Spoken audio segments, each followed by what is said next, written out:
Hey guys, it's Rachel with the Certified Funnel Builders, and today I know that a lot of you guys are using UTM codes with ClickFunnels in order to track where your traffic is coming from into your funnels. And I'm going to show you guys how to reset up your A/B test and make sure that it doesn't affect your UTM codes. It's pretty simple, but there's just a few things that you need to double check when doing it, so that you make sure your codes are still working and they're not you don't lose all your tracking. So once you have an A/B test running, you will want to declare a winner. And before you actually go in and you're like, I'm going to declare a winner, like this side's winning, so I'm going to declare it. What you want to do first is click this little settings buttons here and check what your pathway is. This is super important.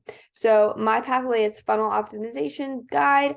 I'm going to actually copy this and put it somewhere safe, just so that I know what the pathway is, because that is what the UTM code uses.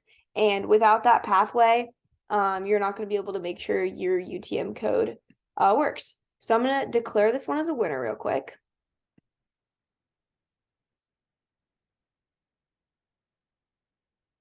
All right, so now I'm back to just one. I don't have an A/B test running right now, and this is the winner. And if you're looking right here at your URL, this is the preview URL, so it's not going to show you the right pathway or anything, but you're going to want to go into your settings, and as you can see, you just need to double check that your pathway is still the same, because sometimes when you update your variation, it will change the pathway and it'll like add some numbers to the end of it.